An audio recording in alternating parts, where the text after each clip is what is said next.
Assalamualaikum warahmatullahi wabarakatuh. Baik, kali ini kita akan melanjutkan topik tentang kelainan kongenital, yaitu berupa penyakit jantung bawaan pada anak. Pada pertemuan sebelumnya kita sudah mendiskusikan tentang penyakit jantung bawaan non-sianotik atau PJB asianotik untuk kategori VSD atau ventricular septal defect dan juga ASD atau atrial septal defect. Nah, untuk PJB non-sianotik yang ketiga yang akan kita diskusikan hari ini adalah patent ductus arteriosus, ya. Nah, kita review lagi. Ductus arteriosus ini merupakan saluran yang menghubungkan arteri pulmonalis dengan aorta pada janin. Ya, jadi arteri pulmonalis yang keluar dari ventrikel kanan dan aorta yang keluar dari ventrikel kiri pada janin itu saling terhubung atau dihubungkan dengan saluran atau ductus arteriosus. Nah, setelah bayi lahir, pada bayi normal, ductus arteriosus tersebut akan menutup secara fungsional dalam waktu 10-15 jam setelah lahir dan secara anatomis menjadi ligamentum, ya, ligamentum arteriosum pada usia 2-3 minggu. Ya. Nah, pada kasus patent ductus arteriosus, ya, saya dengan namanya patent, ya, berarti ductus arteriosusnya itu masih patent. Ductus arteriosusnya itu masih terbuka. Ya, bila tidak menutup dengan sempurna ductus arteriosus tersebut, maka disebut dengan ductus arteriosus persisten. Jadi setelah janin itu dilahirkan, ya, atau pada anak masih ada saluran yang menghubungkan antara arteri pulmonalis dengan aorta. Nah, ini berikut tanda gejala, ya. Tanda gejala patent ductus arteriosus yang pertama adalah penampilan klinis anak dengan PDA sama dengan anak yang mengalami ventricular septal defect atau anak yang memiliki celah atau lubang antara ventrikel kanan dengan ventrikel kiri. Nah, di mana penampilan klinis anak dengan PDA ini tergantung dari besarnya lubang dan juga tahanan vaskuler paru. Ya. PDA kecil umumnya asimptomatik atau tidak menimbulkan tanda gejala. Nah, biasanya pada anak PDA ini keluhan akan timbul bila aliran darah ke paru itu cukup besar, ya, sehingga anak akan sering batuk, tampak lelah waktu minum susu, ya, sesak nafas dan juga pertumbuhan fisiknya yang lambat. Nah, angka kejadian PDA ini pada bayi yang lahirnya cukup bulan, ya, terjadi pada 1 dari 2000 kelahiran hidup atau sekitar 5-10% seluruh kelainan jantung bawaan, dan pada bayi prematur angka kejadiannya lebih tinggi dibandingkan dengan bayi yang lahir cukup bulan, terutama pada bayi prematur yang disertai dengan adanya kelainan pada sistem pernafasan. Nah, berikut adalah permasalahan yang terjadi jika anak memiliki PDA atau jika ductus arteriosus pada anak ini masih terbuka. Permasalahan yang pertama adalah adanya patent ductus arteriosus atau masih terbukanya ductus arteriosus ini memungkinkan aliran pirau, ya, dari kiri ke kanan, memungkinkan aliran darah dari jantung sebelah kiri menuju ke jantung sebelah kanan, ya. Nah, karena ini tingkatnya adalah pada ductus arteriosus, ya, saluran yang menghubungkan antara arteri pulmonalis yang keluar dari ventrikel kanan dan aorta yang keluar dari ventrikel kiri, maka yang terjadi adalah darah dari aorta dapat mengalir ke arteri pulmonalis. Ya, jadi arteri pulmonalis ini volume darahnya lebih banyak dibandingkan dengan volume darah yang mengalir di aorta. Ya, padahal tugasnya aorta ini adalah mengalirkan darah dari ventrikel kiri menuju ke seluruh tubuh, ya, di mana darah yang dibawa oleh aorta ini adalah darah yang tinggi kandungan oksigennya.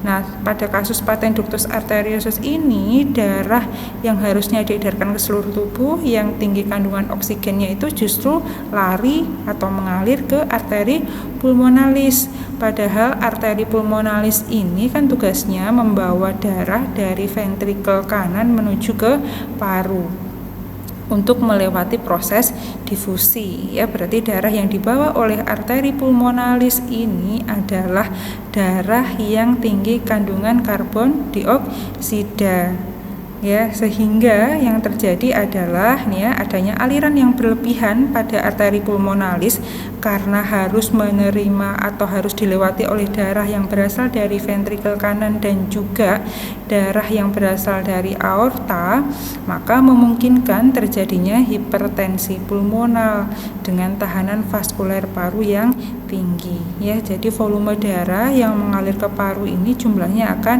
meningkat. Oke, ini ya contoh untuk paten ductus arteriosus ini ya. Nah, ini harusnya antara aorta, ini ya, aorta, ini aorta merah ini, dan arteri pulmonalis ini ya, ini harusnya terpisah. Nah, pada ductus arteriosus salurannya ini masih belum tertutup, ya. Jadi setelah 10 sampai 15 jam kelahiran, saluran ini harus tertutup. Ya, ini harus tertutup. Nah, pada PDA ini masih tersambung sehingga darah yang tinggi oksigen dengan darah yang tinggi karbon dioksida itu akan bercampur. Ya, itu adalah permasalahan pada kasus paten ductus arteriosus. Nah, selanjutnya dari pemeriksaan fisik biasanya dapat ditemukan pernafasan yang cepat atau tachypnea, kemudian adanya cyanosis terutama pada kuku atau jari tangan. Selanjutnya nadi perifer terasa menghentak, ya, akibat adanya tekanan yang besar. Kemudian terdengar murmur, ya, terdengar murmur saat kita melakukan auskultasi suara jantung, dan bunyi jantung kedua, ya, bunyi jantung kedua ini volumenya lebih keras dibandingkan dengan bunyi jantung pertama. Nah, ini diagnosis untuk PDA dapat dilakukan melalui anamnesis, pemeriksaan fisik, fototorak, EKG, ekokardiogram ataupun melalui kateterisasi jantung. Nah, untuk penata laksanaan PDA, pada dasarnya PDA ini harus dioperasi secepatnya apabila kesempatan menutup sendiri tidak mungkin lagi, ya. Atau idealnya jika PDA ini baru ditemukan pada anak yang usianya lebih dari 14 sampai 16 minggu, maka operasi penutupan ductus arteriosus itu harus dilakukan, ya, karena ketika anak usianya sudah semakin besar, maka kemungkinan ductus arteriosus untuk menutup itu sangat kecil sekali, ya, sehingga harus dilakukan tindakan operasi untuk menutup ductus arteriosus. Itu tadi jadi untuk PJB non cyanotik, ya, dengan adanya pirau atau adanya aliran balik dari jantung sebelah kiri menuju ke jantung sebelah kanan ada 3, ada ASD, ada VSD, dan juga ada PDA. Selanjutnya adalah PJB non cyanotik dengan adanya lesi obstruktif atau tanpa pirau, tanpa aliran balik darah dari jantung bagian kiri menuju ke jantung bagian kanan, ya. Oke, ini yang pertama ada aorta stenosis atau stenosis aorta, berarti adanya penyempitan pada katup aorta sehingga dapat menyebabkan terhambatnya aliran darah dari ventrikel kiri ke aorta, ya. Jadi kalau pada kasus stenosis aorta ini, darah dari ventrikel kiri yang harusnya dialirkan melalui aorta untuk disalurkan ke seluruh tubuh itu akan terhambat, ya, sehingga suplai darah ke seluruh tubuh, ya, suplai darah yang tinggi kandungan oksigennya volumenya akan berkurang. Nah, ini patofisiologi ringkas, ya, untuk stenosis aorta. Idealnya ukuran normal orifisium atau lubang aorta itu sekitar 2-3 cm. Nah, kalau pada penyempitan aorta atau pada kasus stenosis aorta ini, maka akan terjadi usaha yang berlebih pada ventrikel kiri untuk memompa darah. ya. Harusnya darah dari ventrikel kiri itu ini dapat dipompakan atau dapat dialirkan, dapat masuk menuju ke aorta untuk diedarkan ke seluruh tubuh. Tapi karena ukuran orifisium atau ukuran lubang aorta ini menyempit, maka ventrikel kiri akan berusaha melakukan pemompaan yang berlebih supaya darah dari ventrikel kiri ini tetap bisa dialirkan menuju ke aorta, ya. Tapi karena lubang aortanya sempit, maka yang terjadi apa, ya? Karena ventrikel kiri tadi terus berusaha memompa dengan usaha yang lebih keras, maka akan terjadi hipertrofi ventrikel kiri, ya, atau ketebalan dinding otot di ventrikel kiri itu akan bertambah, ya. Sehingga bisa dibayangkan ventrikel kiri itu lapisannya, ya, atau dindingnya semakin menebal sehingga ruang di ventrikel kiri juga akan semakin menyempit, ya. Nah, ketika sudah terjadi hipertrofi ventrikel kiri, maka yang terjadi selanjutnya adalah kontraktilitas miokard akan menurun, ya. Lama-kelamaan karena ventrikel kiri ini melakukan kompensasi pemompaan yang berlebih, lama-kelamaan kemampuan untuk memompanya itu akan semakin menurun, ya. Nah, selanjutnya ini, ya, karena tadi orifisium atau lubang pada aortanya menyempit, maka bila tekanan aorta ini semakin bertambah, maka dapat terbentuk jaringan kolagen pada ventrikel kiri sehingga terjadi kekakuan dinding ventrikel kiri, ya. Sehingga yang terjadi adalah penurunan cadangan diastolik dan peningkatan kebutuhan miokard sehingga menimbulkan iskemia pada otot jantung. Yang terjadi adalah kerja ventrikel kiri akan semakin terganggu, ya. Intinya bisa dibayangkan, ya, kalau ventrikel kiri itu usahanya berlebih, bayangkan saja seperti orang yang ini, ya, misalkan rutin fitness gitu, ya, rutin melakukan fitness, maka ototnya akan terbentuk. Nah, ini juga sama pada ventrikel kiri, kalau usahanya terus-menerus usahanya berlebih, maka ketebalan ototnya atau dinding otot jantung ventrikel kiri ini akan semakin menebal. Kalau dinding ventrikel kiri menebal, maka ruang ventrikel kiri ukurannya akan semakin menyempit, ya. Kalau ukurannya semakin menyempit, yang terjadi adalah tadi, ya, lama-kelamaan kontraktilitas miokardnya akan menurun, ya. Nah, yang terjadi kalau kerja dari ventrikel kiri ini semakin terganggu, maka tekanan pada atrium kiri dan juga vena pulmonalis akan meningkat, ya, di mana ventrikel kiri ini kan dihubungkan oleh catopicus pedalis, ya, ventrikel kiri dihubungkan dengan atrium kiri oleh catopicus pedalis. Kalau ruang ventrikel kirinya semakin menyempit, maka darah yang berasal dari atrium kiri tadi kan tidak bisa dipompakan ke ventrikel kiri, ya, sehingga darah yang harusnya masuk ke ventrikel kiri tadi tetap akan tertampung di atrium kiri, ya. Sedangkan dari pembuluh darah yang lainnya tekanan sistol dan diastol itu terjadi terus menerus. Yang terjadi adalah darah dari atrium kiri akan kembali lagi ke vena pulmonalis, selanjutnya dari vena pulmonalis akan masuk lagi ke paru, sehingga yang terjadi apa, ya, volume darah di pembuluh darah paru akan meningkat sehingga dapat menimbulkan terjadinya sesak nafas, ya. Ini adalah patofisiologi ringkas pada kasus stenosis aorta, ya. Tanda gejalanya ini, ya, gejala semakin berat seiring dengan semakin sempitnya katup aorta. Selanjutnya tanda gejala pada stenosis aorta derajat ringan atau sedang umumnya asimptomatik, dan secara umum yang terjadi adalah dyspnea, ya, sesak nafas sampai dengan orthopnea, ya.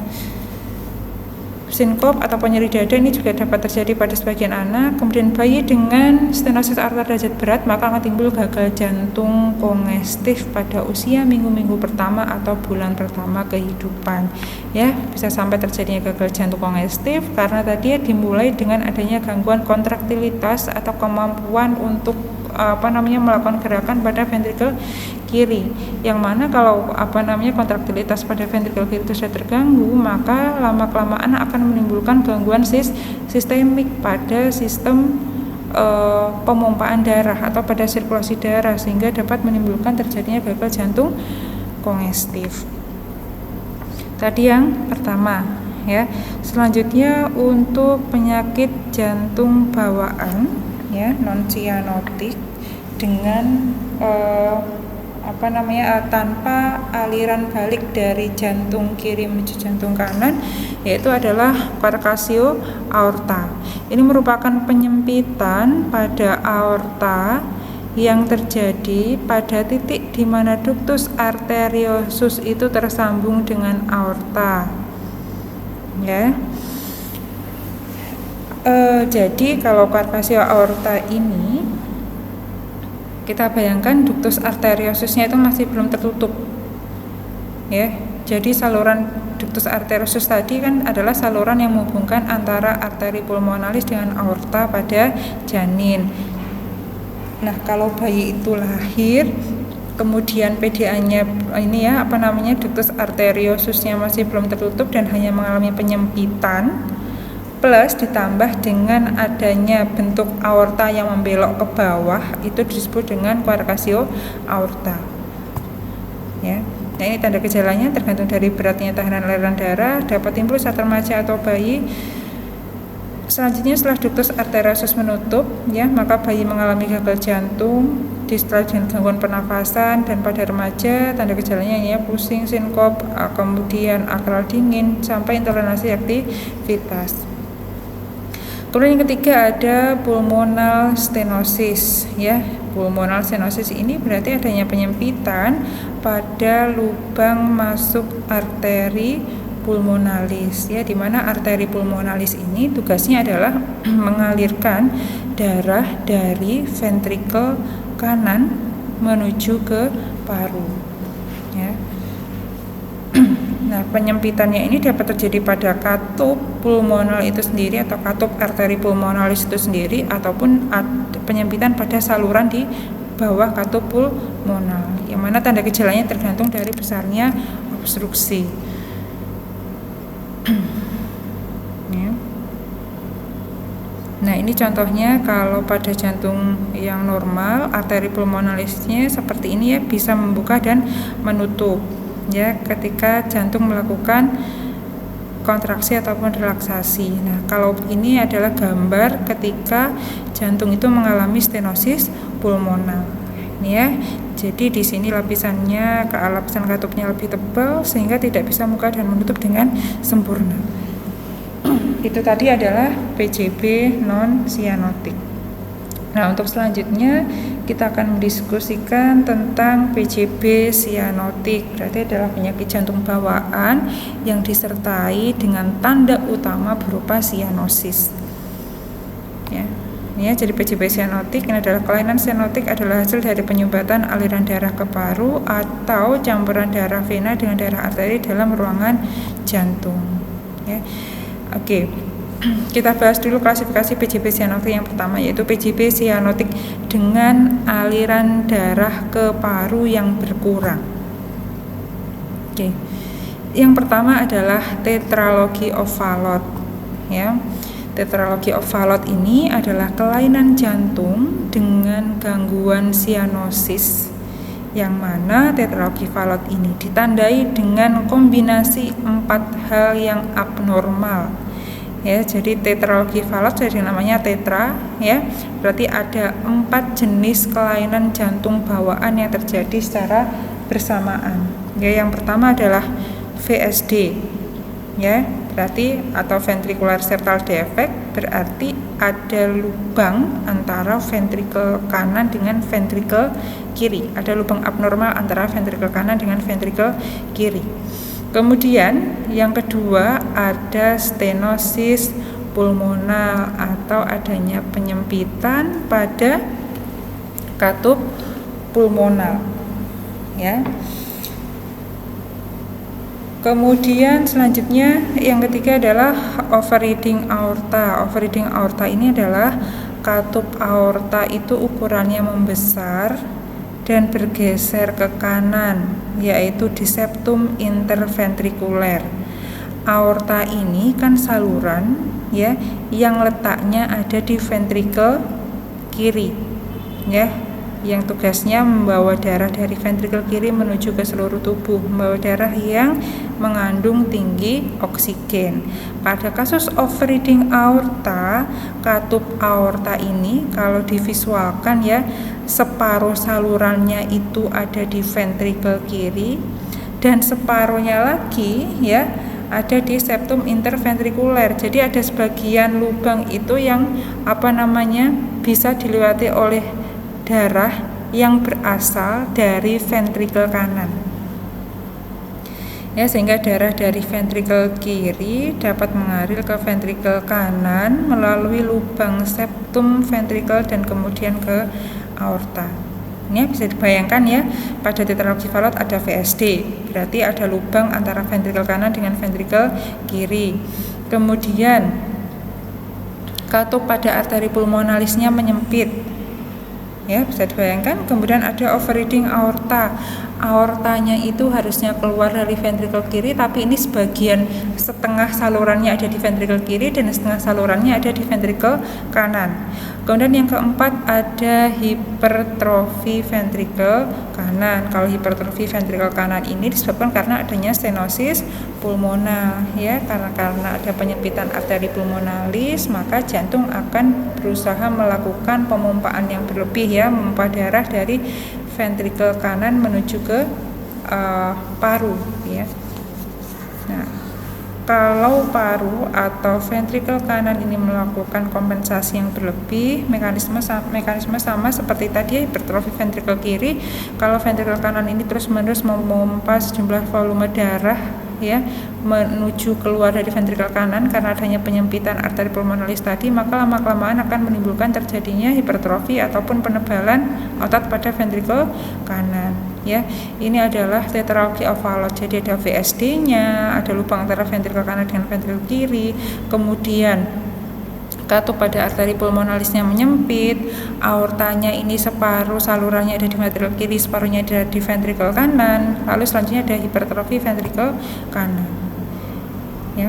Nah, kesulitan fisiologis utama akibat tetralogi Fallot ini adalah karena darah tidak melewati paru sehingga tidak mengalami oksigenasi. Ya, kenapa tidak melewati paru? Karena tadi adanya stenosis pulmonal dan juga adanya hipertrofi ventrikel kanan, sehingga darah dari ventrikel kanan ya, normalnya darah dari ventrikel kanan itu kan dikeluarkan melewati arteri pulmonalis menuju ke paru kan dia untuk melewati proses difusi ya, pengikatan oksigen pada darah. Nah, pada tetralogi Fallot ini ya, darah itu tidak bisa melewati paru karena darah tidak bisa dikeluarkan dari ventrikel kanan ya, sehingga darah tidak mengalami oksigenasi. Dan sebanyak kurang lebih 75% darah dari vena yang kembali ke jantung dapat melintas langsung dari ventrikel kanan ke aorta tanpa mengalami oksigenasi. Sirkulasinya kacau ya kalau tetralogi Fallot itu. Oke, ini gambar untuk tetralogi Fallot. Ini ada overriding aorta, kemudian di sini ini ada hipertrofi ventrikel kanan ya. Selanjutnya ini ya, yang ada anak panahnya ini adalah VSD ya, ada lubang yang hubungan antara ventrikel kanan dengan ventrikel kiri ya. Nah, etiologinya ini sebagian besar kasus tidak diketahui secara pasti dan diduga karena adanya faktor endogen ataupun faktor eksogen. Ya, anak dengan kelainan ini atau anak dengan kelainan tetralogi Fallot ini akan sianosis sejak lahir ya, karena mengalami hipoksia dan berat badannya kurang ya, mengalami gangguan pertumbuhan dibandingkan dengan anak sebayanya. Nah, gejala yang khas adalah sianotik, di mana anak biasanya tiba-tiba tampak warnanya kebiruan ya, pernafasan lebih cepat, kesadaran menurun dan kadang-kadang disertai dengan kejang. Ya, nah, kelainan ini memiliki insiden tertinggi dari keseluruhan kelainan jantung bawaan sianotik ya, yaitu kurang lebih 50% kejadiannya pada anak. Ini tadi ya, penyebab dari tetralogi of Fallot tadi ada faktor endogen dan juga ada faktor eksogen. Dari faktor endogen penyebabnya antara lain adalah berbagai jenis penyakit genetik atau kelainan-kelainan kromosom. Kemudian anak yang lahir sebelumnya menderita PJB ya, adanya penyakit tertentu dalam keluarga atau kelainan bawaan. Sedangkan untuk faktor estrogennya adalah misalkan riwayat kehamilan ibu mengkonsumsi obat-obatan tertentu ya, atau mengkonsumsi obat-obatan yang dikontraindikasikan untuk ibu hamil, ya, dextroamfetamin, ya, kemudian obat-obat yang lainnya dari golongan aminopterin, ya, ataupun konsumsi jamu secara bebas, ya. Kemudian yang kedua, ibu menderita penyakit infeksi dan pajanan terhadap sinar X. Oke, ya, tadi gambarnya di depan sudah ada.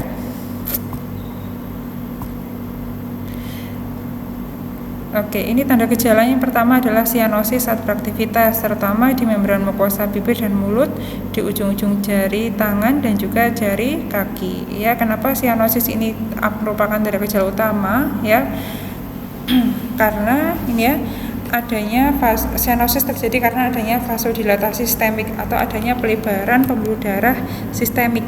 Ya, terjadi pelebaran pembuluh darah pada semua pembuluh darah di tubuh. Ya. Di mana vasodilatasi sistemik ini muncul dan menyebabkan peningkatan shunt, ya, atau aliran balik, ya, piraubalik, ya, piraubalik berupa aliran darah dari kanan ke kiri tergantung dari kondisi stenosis pulmoner, ya. Oke. Nah, ini selanjutnya, sianosis ini jarang muncul saat lahir, tapi dengan peningkatan hipertrofi atau semakin menebalnya dinding otot ventrikel kanan dan pertumbuhan pasien, maka sianosis akan tampak lebih sering diamati pada anak dengan tetralogy of Fallot, ya. Kemudian dipsnya saat beraktivitas, keterlambatan dalam pertumbuhan dan perkembangan, ya. Selanjutnya jari tangan clapping, ya, atau bentuk jari tabuh, ya. Nah, ini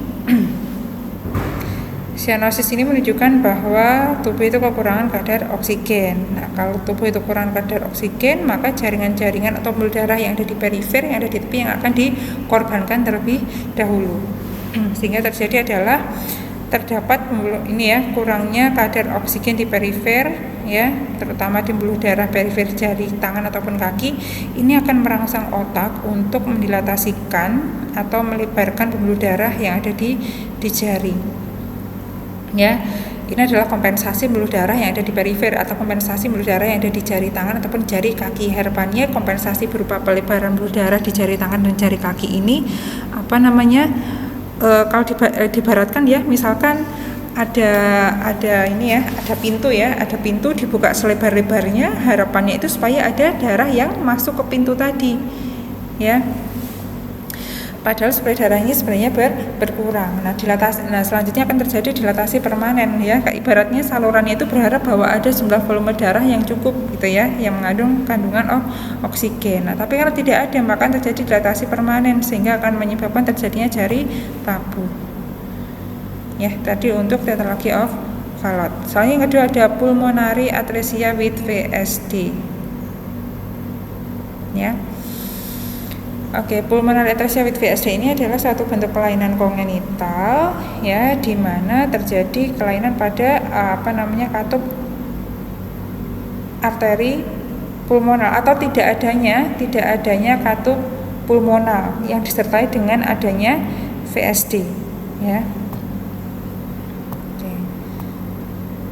Nah, tanda gejalanya adalah sianosis berat dan distress pernafasan, suara jantung kedua terdengar kuat, ya, dan jika tidak ditangani maka kebanyakan kasus ini berakhir dengan kematian pada minggu awal kehidupan, ya.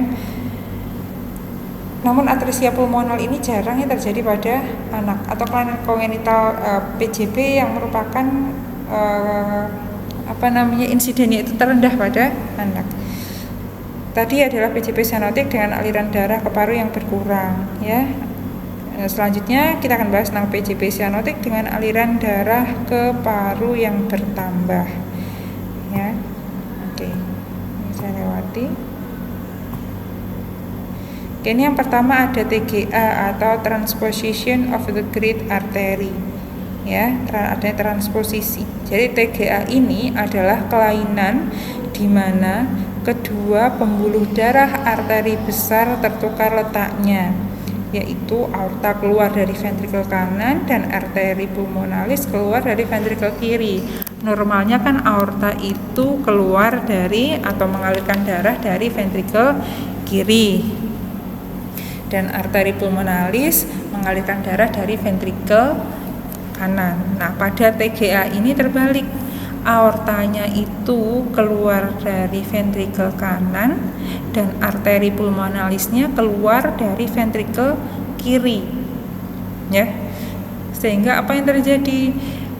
Ini ya, darah yang dilewatkan ke aorta ini kan tadi berasal dari ventrikel kanan, padahal darah di ventrikel kanan itu adalah darah yang tinggi kandungan karbon dioksida, sedangkan aorta ini kan tugasnya mengedarkan darah ke seluruh tubuh. Sehingga terjadi apa? Darah yang diedarkan ke seluruh tubuh adalah darah yang tinggi kandungan karbon dioksida, ya. Makanya kenapa pada TGA ini tanda gejala sianosis itu sangat jelas terlihat. Kemudian ada dua jenis TGA, yaitu TGA dengan intact ventricular septum atau TGA tanpa VSD. Kemudian yang kedua ada TGA dengan VSD. Ya, jadi ada dua jenis TGA yang tanpa disertai VSD, ya. Kemudian TGA yang disertai dengan VSD atau TGA yang disertai dengan adanya lubang antara ventrikel kanan dengan ventrikel kiri. Ya. Jadi yang pertama TGA dengan intact ventricular septum atau TGA tanpa VSD. Ya, jadi arteri besarnya tertukar, ya, tanpa disertai lubang antara ventrikel kanan dengan ventrikel kiri. Nah, ini penampilan klinis yang paling utama adalah sianosis sejak lahir, ya, dan kelangsungan hidupnya sangat tergantung pada terbukanya ductus arteriosus, ya. Jadi dengan adanya ductus arteriosus pada anak yang mengalami TGA ini justru akan membantu, ya, karena paling tidak darah yang mengandung karbon dioksida dengan darah yang mengandung oksigen itu masih bisa bercampur, ya, sehingga paling tidak ada sedikit kandungan oksigen yang mengalir dalam darah yang diedarkan ke seluruh tubuh. Nah, pada kasus TGA ini bila tidak ada PDA atau TGA yang mana kasusnya itu ductus arteriosusnya sudah tertutup, maka akan timbul hipoksia berat dan asid sampai menimbulkan terjadinya asidosis metabolik. Kemudian kedua ada TGA dengan VSD, ya, berarti arteri pulmonalis dan aorta posnya tertukar disertai dengan adanya lubang antara ventrikel kanan dengan ventrikel kiri. Nah, ini timbul tanda dan gejala akibat aliran ke paru yang berlebih yang selanjutnya dapat menimbulkan terjadinya gagal jantung kongestif, ya, karena kita ingat lagi prinsipnya bahwa tekanan pada jantung kiri itu lebih tinggi daripada tekanan di jantung kanan, sehingga ketika ada lubang antara ventrikel kanan dengan ventrikel kiri maka dapat mengalirkan darah dari ventrikel kiri menuju ke ventrikel kanan, ya. Kalau volume darahnya mengalir ke ventrikel kanan maka kerja ventrikel kanan akan meningkat, ya, lama-kelamaan akan menimbulkan terjadinya gagal jantung kongestif. Dan penampilan klinis pada anak TGA dengan VSD adalah yang pertama sianosis, ya. Ini juga sama, TGA dengan VSD ini, ya, sirkulasi darahnya, ya, itu juga tergantung dengan masih terbukanya ductus arteriosus. Jadi secara umum TGA dengan adanya VSD atau TGA tanpa VSD itu kondisinya akan sedikit lebih baik jika ductus arteriosusnya itu masih terbuka ketika bayi itu lahir. Ya, kemudian yang kedua ada common mixing. Common mixing ini adalah terjadi percampuran antara darah balik vena sistemik dengan vena pulmonalis, atau common mixing ini kalau di tingkat atrium ada ASD yang besar dan di tingkat ventrikel ada VSD yang besar, ya. Jadi common mixing ini ada dua jenis kelainan, ya, ada ASD dan juga ada VSD dengan sifat atau dengan ukuran lubang antara atrium kanan dan atrium kiri, ventrikel kanan dan ventrikel kiri yang ukurannya besar, ya. Nah, tanda gejala common mixing ini sianosis tidak begitu nyata karena tidak ada obstruksi aliran darah ke paru dan percampuran antara darah vena sistemik dan pulmonalis masih cukup baik, ya. Karena antara ASD dan juga VSD-nya ada lubang, ya, sehingga memungkinkan aliran darah dari jantung kiri ke jantung kanan, ya, dan juga memungkinkan adanya shunt balik atau pirobalik sehingga darah bisa mengalir juga dari jantung sebelah kanan menuju ke jantung sebelah kiri sehingga percampuran darahnya masih ada, gitu ya. Oke, nah ini karena adanya ASD dan juga ada VSD tadi ya, darah dari jantung sebelah kiri menuju ke jantung kanan, ada aliran darah dari jantung kiri menuju jantung kanan, maka akan menimbulkan aliran darah ke paru yang berlebihan sehingga penderita akan memperlihatkan tanda gejala gangguan pernafasan, gangguan tumbuh kembang, ya, bahkan sampai menimbulkan gangguan jantung, gagal jantung kongestif.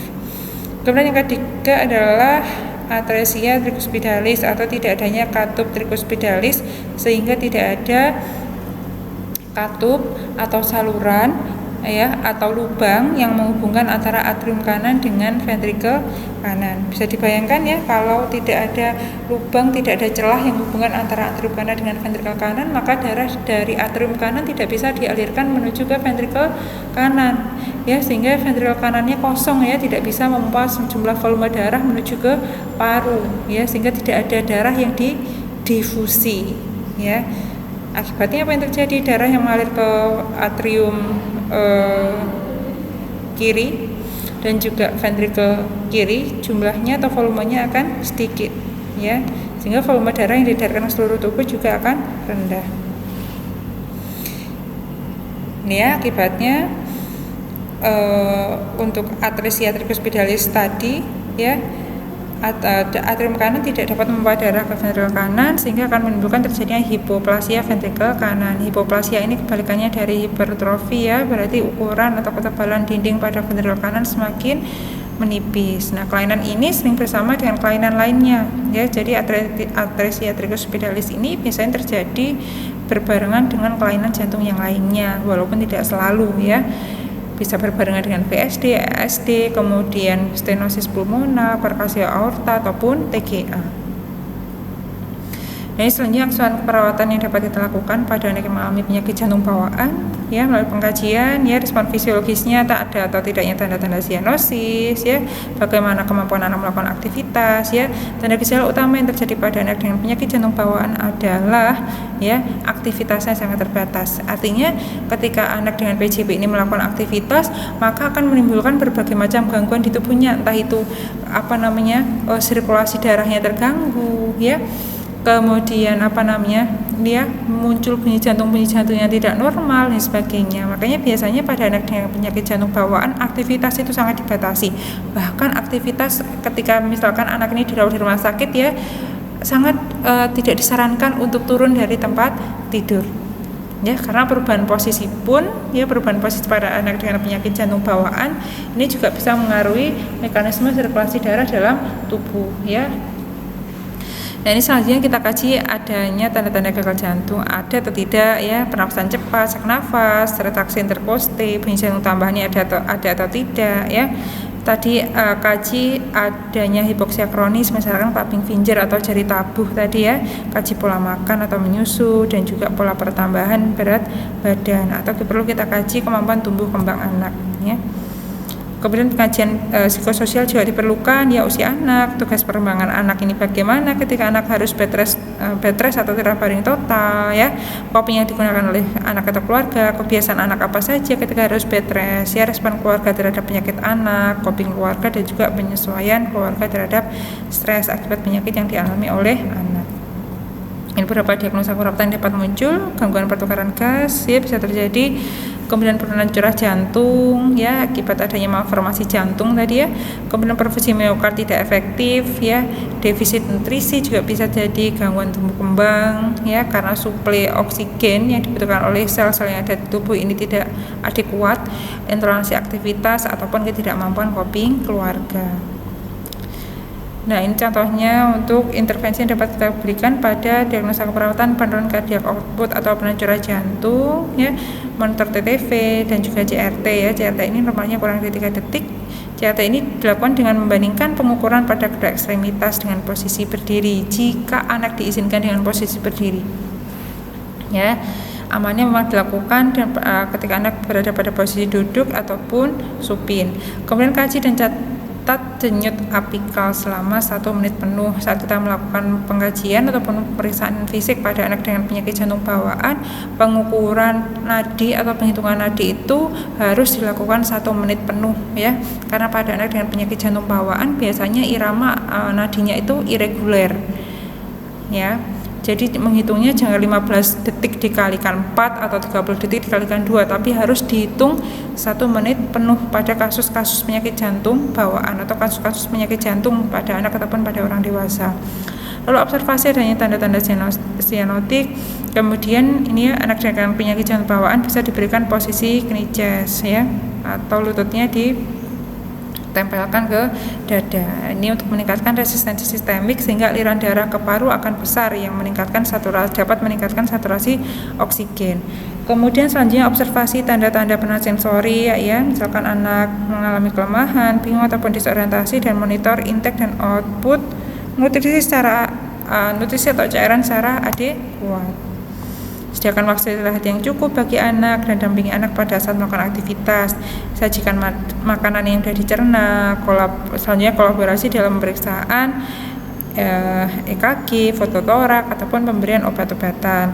Kolaborasi pemberian oksigen dan kolaborasi pemberian cairan tubuh melalui infus. Ya, tadi adalah pembahasan tentang PJP sianotik. Ya, untuk selanjutnya mahasiswa nanti akan mendapatkan penugasan membuat pathway atau pohon masalah untuk PJP sianotik dan asianotik, dan juga membuat askap teoritis mulai dari pengkajian sampai dengan intervensi keperawatan, ya. Jika ada yang masih belum jelas atau jika ada yang ingin didiskusikan, nanti kita diskusikan di grup atau di forum diskusi, ya. Baik, saya akhiri sampai di sini, ya. Mohon maaf jika masih ada kekurangan dalam menyampaikan materi, ya. Kurang lebihnya saya mohon maaf. Terima kasih. Wassalamualaikum warahmatullahi wabarakatuh.